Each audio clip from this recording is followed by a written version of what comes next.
जय हिंद दोस्तों, स्वागत है आप सभी का।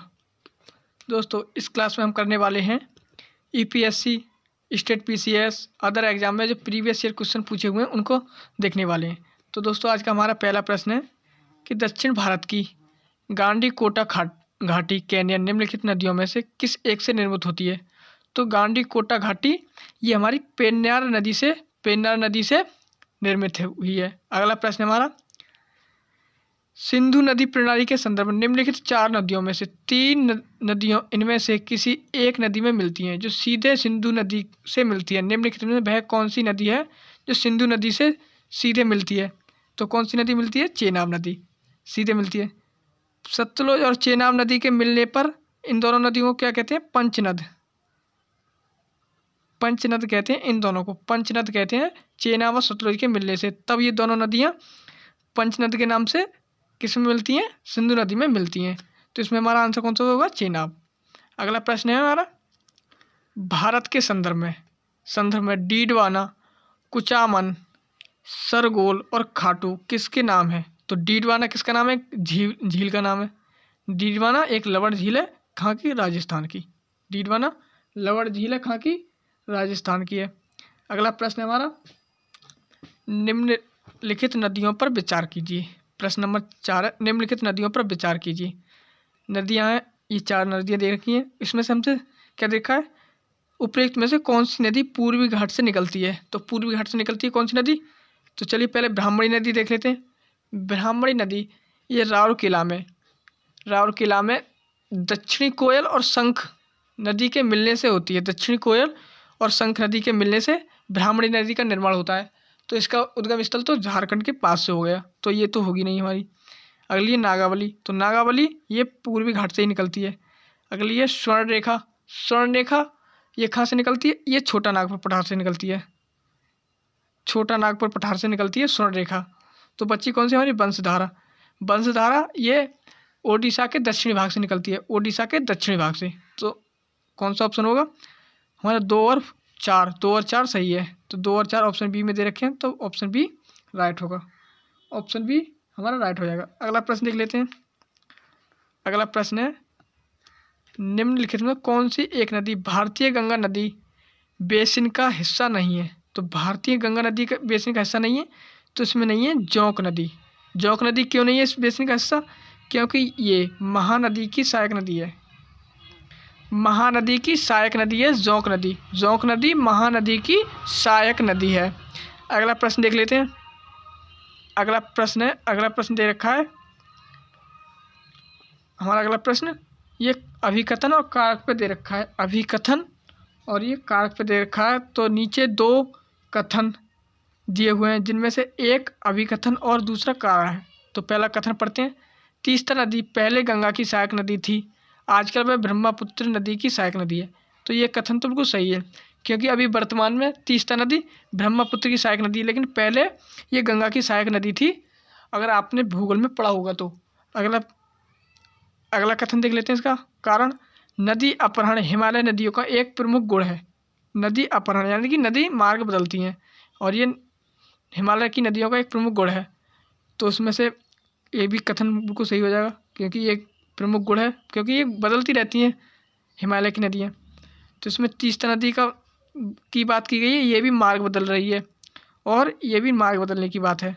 तो इसका मतलब ये इसका कारण हो गया। तो इसमें कूट देख लेते हैं। कूट हमारा ए और दोनों सत्य हैं, एकदम सही है, दोनों सत्य हैं ऊपर वाले।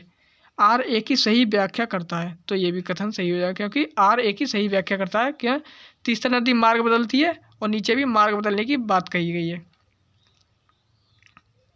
अगला प्रश्न हमारा, भारतवर्ष में खारे पानी की सबसे बड़ी झील है। खारे पानी की सबसे बड़ी झील है, आपको तो पता ही होगा, चिल्का झील है। खारे पानी की सबसे बड़ी झील चिल्का झील है। अगला प्रश्न देख लेते हैं। और अगला प्रश्न देख लेते हैं।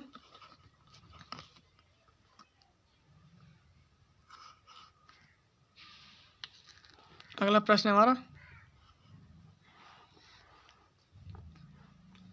निम्नलिखित में से भारत के पूर्वी तट पर स्थित सबसे बड़ी लैगून झील कौन सी है? तो भारत के सबसे पूर्वी तट पर स्थित सबसे बड़ी झील, भारत में सबसे बड़ी झील तो चिल्का ही झील है। इसमें चिल्का झील आप ऑप्शन में दे रखा है, तो ऑप्शन बी राइट हो जाएगा। अगला प्रश्न देखते हैं। अगला प्रश्न हमारा, सूची फर्स्ट को सूची सेकंड से सुमेलित कीजिए तथा नीचे दिए गए कूट में सही उत्तर चुनिए। इसमें हमें मिलान करना है। क्या करना है? इसमें मिलान करना है। सूची फर्स्ट में नदी दे रखी है और दूसरे में सहायक नदी दे रखी है, दूसरे में सहायक नदी दे रखी है। तो चलिए मिलाते हैं। तो गोदावरी, तो आपने पता ही हो गोदावरी, गोदावरी में पैनगंगा, बैनगंगा, ये सब गोदावरी की सहायक नदी है। अगली है महानदी, महानदी की बात करें तो शिवनाथ, महानदी शिवनाथ की है। अगली है दामोदर, दामोदर नदी, दामोदर नदी, दामोदर नदी की भवानी, भवानी दामोदर नदी की सहायक नदी है। भवानी,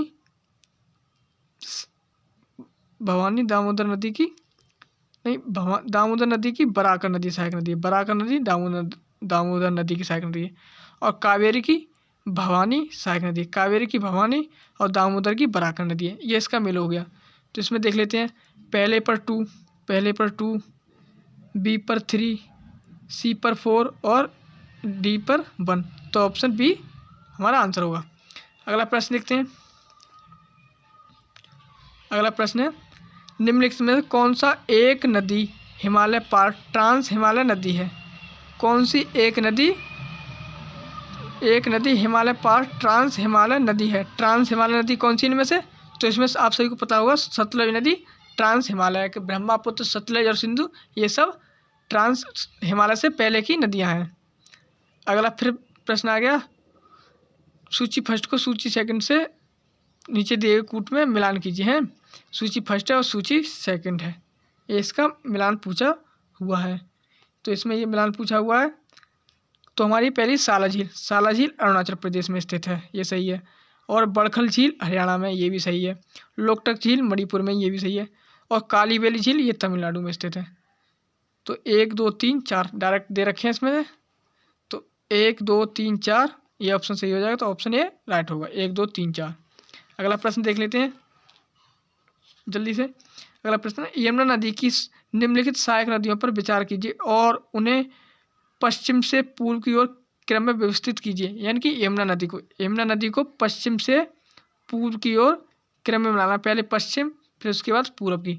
तो इसका इसमें क्रम क्या हो जाएगा? तो सबसे पहले चंबल, सिंध, बेतवा, कैन, चंबल, सिंध, बेतवा, कैन, ये इसका क्रम है पश्चिम से पूर्व की ओर। तो चंबल, सिंध, बेतवा, कैन। तो देख लेते 4 3 1 2, 4 3 1 2, 4 3 1 2 ऑप्शन ए में दे रखा है। तो ऑप्शन ए राइट हो जाएगा।